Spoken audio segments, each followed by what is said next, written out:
6ஆம் அதிகாரம்.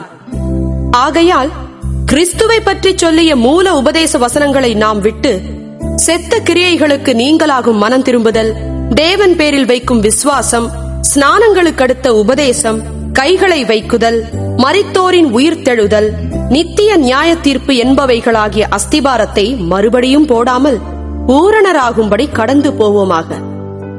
தேவனுக்கு சித்தமானால் இப்படியே செய்வோம்.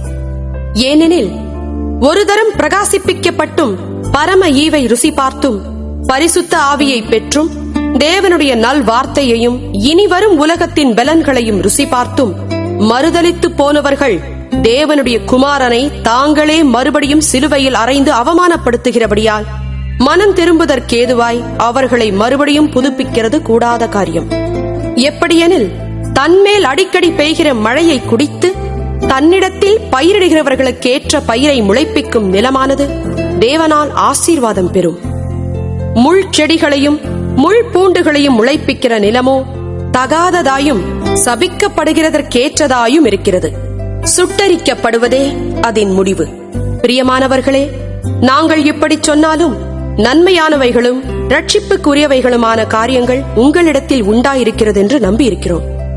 ஏனென்றால் உங்கள் கிரியையையும் நீங்கள் பரிசுத்தவான்களுக்கு ஊழியம் செய்ததினாலும் செய்து வருகிறதினாலும் தமது நாமத்திற்காக காண்பித்த அன்புள்ள பிரயாசத்தையும் மறந்து விடுகிறதற்கு தேவன் அநீதி உள்ளவர் அல்லவே. நீங்கள் அசதியாயிராமல் வாக்குத்தத்தமான ஆசீர்வாதங்களை விசுவாசத்தினாலும் நீடிய பொறுமையினாலும் சுதந்திரித்துக் கொள்ளுகிறவர்களை பின்பற்றுகிறவர்களாயிருந்து உங்களுக்கு நம்பிக்கையின் பூரண நிச்சயம் உண்டாகும்படி நீங்கள் யாவரும் முடிவு பரியந்தம் அப்படியே ஜாக்கிரதையை காண்பிக்க வேண்டும் என்று ஆசையாயிருக்கிறோம். ஆபிரகாமுக்கு தேவன் வாக்குத்தத்தம் பண்ணின போது ஆணையிடும்படி தம்மிலும் பெரியவர் ஒருவரும் இல்லாதபடியினாலே தமது பேரிலே தானே ஆணையிட்டு, நிச்சயமாக நான் உன்னை ஆசீர்வதிக்கவே ஆசீர்வதித்து உன்னை பெருகவே பெருகப் பண்ணுவேன் என்றார். அந்தப்படியே அவன் பொறுமையாய் காத்திருந்து வாக்குத்தத்தம் பண்ணப்பட்டதை பெற்றான்.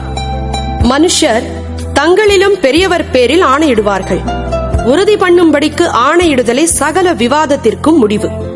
அந்தப்படி தேவனும் வாக்குத்தத்தம் பண்ணப்பட்டவைகளை சுதந்திரித்துக் கொள்ளுகிறவர்களுக்கு தமது ஆலோசனையின் மாறாத நிச்சயத்தை பரிபூரணமாய் காண்பிக்கும்படி சித்தமுள்ளவராய் ஓர் ஆணையினாலே அதை ஸ்திரப்படுத்தினார்.